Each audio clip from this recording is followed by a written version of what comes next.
Hello everyone, stay with ইয়ানিকাতে তোমাদের সবাইকে জানাই ওয়েলকাম। আজকে নীল ষষ্ঠী, তাই তোমাদেরকে জানাচ্ছি শুভ নীল ষষ্ঠী। তো আমি আজকে মন্দিরে পুজো দিতে গেছিলাম। অবশ্যই আজকে বিশেষ একটা দিন। এই দিনে আমরা বাঙালিরা, বিশেষ করে আমরা যারা মা, তারা পুজো দিই সন্তানের মঙ্গল কামনায়, সন্তানের দীর্ঘায়ু কামনা করে আমরা পুজো দিতে যাই।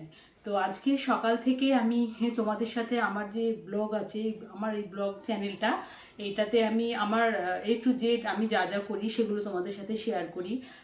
অনেক মোটিভেশনাল ভিডিও আমার চ্যানেলে তোমরা পাবে। তো চেষ্টা করি আমি সবাই যাতে পজিটিভ থাকে এবং হাউসওয়াইফ হয়েও খুব ভালো থাকা যায় এবং সবাইকে, পরিবারের সবাইকে কিভাবে ভালো রাখা যায় সেগুলো তোমাদের সাথে শেয়ার করার। তো আশা করি তোমরা আমার সঙ্গে থাকবে আমার পথ চলায়। আজকে আমি সকাল থেকে, নীল ষষ্ঠী ছিল, মন্দিরে গেছিলাম পুজো দিতে। তো সকাল থেকে আমি কি করলাম, আমরা যারা হাউসওয়াইফ, আমাদের তো ঘরের সমস্ত কাজ সামলে আমাদের সব কিছু করতে হয়। তো স্বামী সন্তান সব দিকে সব কিছু বজায় রেখে, তো এসব সেরে রেখেও আমি সুস্থভাবে পুজো দিয়ে আসলাম। এবং আমি পুজো দিয়ে খুব আনন্দ আমার লাগে, বেশ মন্দিরে গিয়ে পুজো দিতে আমার যেন আরও এনার্জেটিক মনে হয়। সারাদিন উপোস করে থাকা সত্ত্বেও আমার একটু আমি টায়ার্ড হই না এতে, বা এনার্জি লস হয় না আমার। তো পুজো দিয়ে এসছি। কীভাবে করলাম নীলের উপোস আজকে আমি সারাদিন, কিছু খেলাম কিনা, জল, আমাকে অনেকেই শরবত খাওয়ার জন্য রিকোয়েস্ট করেছিল। বিশেষ করে আমার খুব কাছের মানুষরা আমাকে নির্জল উপোস করতে বারণ করে। এনিওয়ে, তো আমি কিভাবে করলাম আর মন্দিরে গেলাম, কিভাবে পুজো দিলাম, কার সাথে গেলাম, সব কিছু তোমাদের সাথে শেয়ার করব। আশা করি আমার ভিডিওটা তোমাদের সবাইয়ের ভালো লাগবে। তো চলো।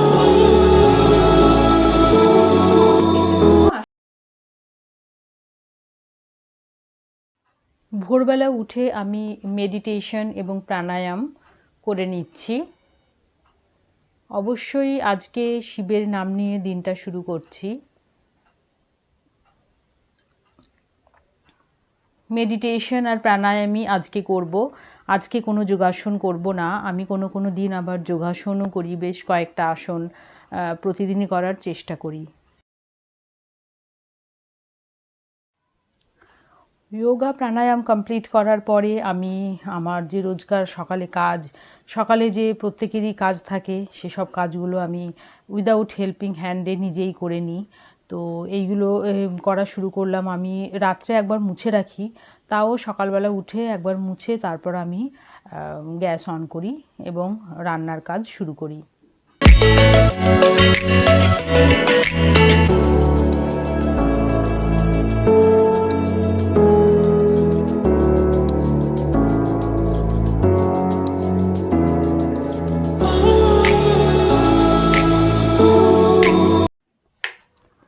আজকে আমি উপোস করেছি। আজকে নীলষষ্ঠী, এমনিতে তো উপোস করতেই হয়। এছাড়াও আমরা যদি শুধুমাত্র ধর্মীয় কারণের জন্য নয়, নিজেদের শারীরিক কারণেও যদি আমরা উপোস করে থাকি, তাহলে সেটা আমাদের স্বাস্থ্যের পক্ষে খুবই উপকার এবং সেটা লাভজনক।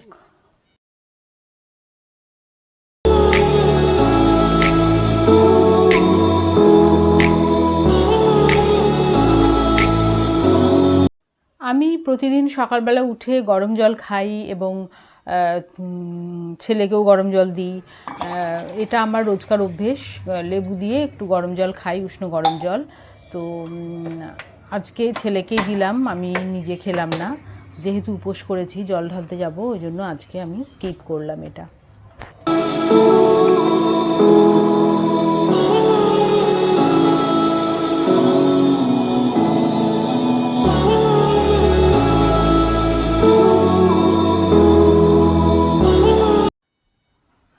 গরম জল করার পর আমি এখন একটু চা করে নেব একজনের।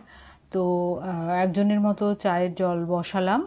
আর আমিও প্রায় দিনই চা খাই, যেদিন আমি খাই না কেন, আমি দুধ চাই খাই। তো দুধ চাটাই আমি প্রেফার করি। তো ওই জন্য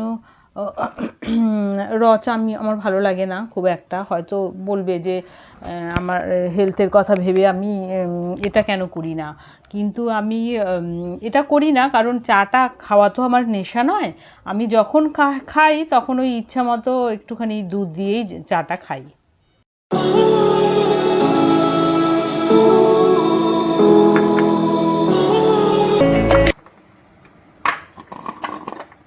এটা আমি একটা নর্মাল ফেস প্যাক বানিয়ে নিচ্ছি।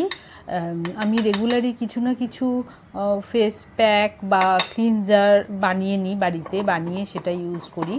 তো এমনিতে তো ফেস ওয়াশ ইউজ করি, সকালবেলা চেষ্টা করি একটুখানি মানে হোম রেমেডিজ কিছু ইউজ করার।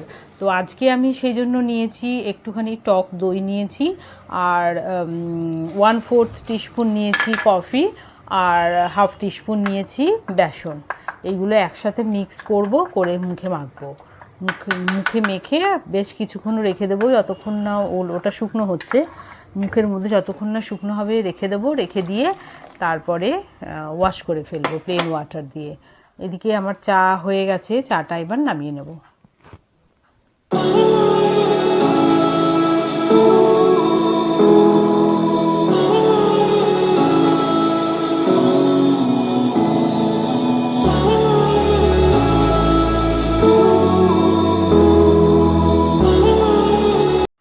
কোনো অনুষ্ঠান থাক বা এমনি কোনো দিন, যে কোনো দিনে আমরা যদি প্ল্যানিং মতো কাজ না করি তাহলে সব কাজই যেন অগোছালো মনে হয় এবং কোনো কিছুই পারফেক্ট হয় না।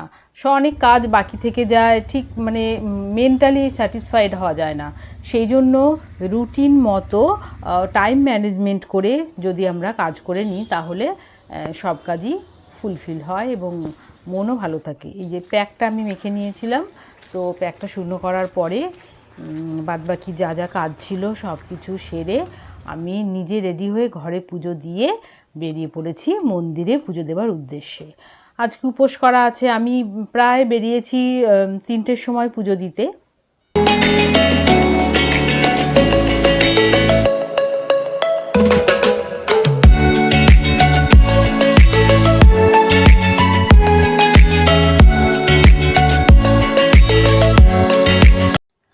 এবার আমি শেয়ার করব যে উপোস আমরা করে কি কি উপকার পাই। আমরা কিন্তু জানি না, আমরা যেহেতু অনেক আগে থেকে মা কাকিমারা করে আসতেন সেই অনুযায়ী আমরা উপোস করি, কিন্তু উপোস করার ফলে আমাদের শরীরে যে কত কিছু উপকার হয় সেটা আমরা হয়তো অনেকেই জানি না। কিন্তু এটাও জেনে রাখা দরকার যে শরীরের প্রচুর প্রচুর উপকার আছে এই উপোস করার জন্য।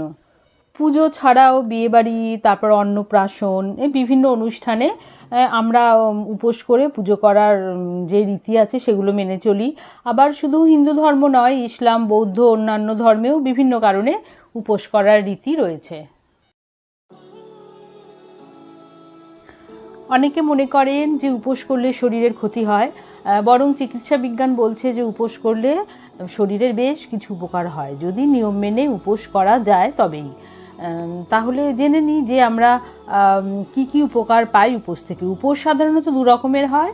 একটা হচ্ছে উপোস চলাকালীন জল খাওয়া যেতে পারে, আর আরেকটা হচ্ছে উপোস চলাকালীন জল ছোঁয়া যাবে না। মানে উপোসের এই দুটোই আমরা সাধারণত করে থাকি। সাধারণত এবারে চিকিৎসকের পরামর্শ অনুযায়ী আমরা নানা রকমভাবে উপোস করে থাকি। আমি যে বললাম জল ছোঁয়া যাবে না, মানে আমি বলতে চেয়েছি যে জল খাওয়া যাবে না। তো যাই হোক, আশা করি তোমরা সবাই বুঝে গেছো ব্যাপারটা। ছেলেকে নিয়েই আমি আজকে গেছিলাম পুজো দিতে। বিশেষজ্ঞদের মতে উপোসের অনেক রকম উপকারিতা আছে, এর মধ্যে অন্যতম হচ্ছে ওজন কমানো। আমাদের উপোস করলে ওজন কমে। উপোস থাকলে শরীর সঞ্চিত ফ্যাট থেকে পুষ্টি সংগ্রহ করে, ফলে ফ্যাট ভাঙতে শুরু করে। আর নিয়মিত উপোস করলে এইভাবে শরীরে ফ্যাটের পরিমাণ কমতে থাকে, অটোমেটিক ওজন কমে যায়। 2 নম্বর উপকারিতা হচ্ছে মানসিক দক্ষতার উন্নতি হয়। সপ্তাহে 1 দিন উপোস করলে মানসিক শক্তি বাড়ে, মন স্থির হয়, মনোযোগ বাড়ে স্মৃতিশক্তি।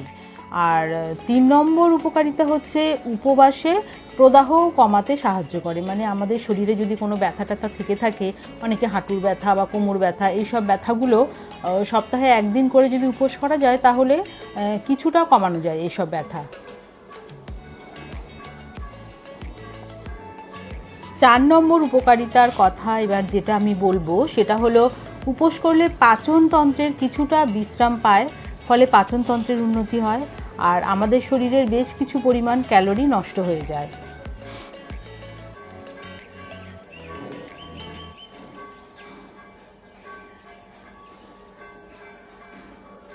পাঁচ নম্বর উপকারিতা এবার যেটা বলবো সেটা হচ্ছে, উপোস করলে ক্যান্সার ও হার্টের যে কোনো রোগ প্রতিরোধ করা সক্ষম হয়।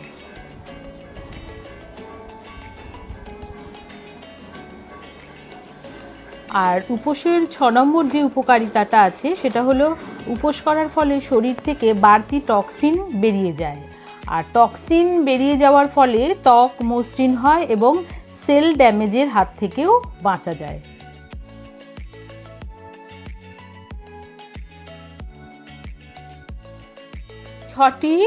ছটি প্রধান উপকারিতার কথা আমি বললাম। এরপর আরও অনেক উপকার আছে, সেগুলো সব কিছু তোমাদের সাথে শেয়ার করা গেল না। এইগুলো জেনে রাখলেই আমাদের উপোস করতে আরও সহজ মনে হবে এবং আমাদের আরও আগ্রহ হবে যে উপোস করি। এবং যদিও সেটা অবশ্যই নিয়ম মেনে করা উচিত, সপ্তাহে 1 দিন বা 2 দিন, যার শরীরের ধরন যেমন সেই অনুযায়ী অবশ্যই উপোসটা করা উচিত। এবার বলবো উপোস করার পর কি খাবো। উপোস করার পর অবশ্যই বেশি করে জল খেতে হবে, খুব বেশি মিষ্টি খাওয়া যাবে না, আর এই ফলের রস, ডাবের জল আর খুব হালকা খাবার, তেল মশলাযুক্ত খাবার তো একদমই চলবে না। তো আজকের মতো উপোস নিয়ে আলোচনা এই পর্যন্তই। তাহলে আমরা উপোস তো করবই অবশ্যই, সেটা নির্দিষ্ট নিয়ম মেনে। আচ্ছা, তো আজকের মতো এ পর্যন্তই। দেখা হচ্ছে নেক্সট কোনো ভিডিওতে। ততক্ষণের জন্য আমি বিদায় নিচ্ছি। সবাই খুব ভালো থাকবেন, সুস্থ থাকবেন এবং নিজেকে ভালো রাখবেন এবং ফ্যামিলির সবাইকে ভালো রাখবেন। Bye bye.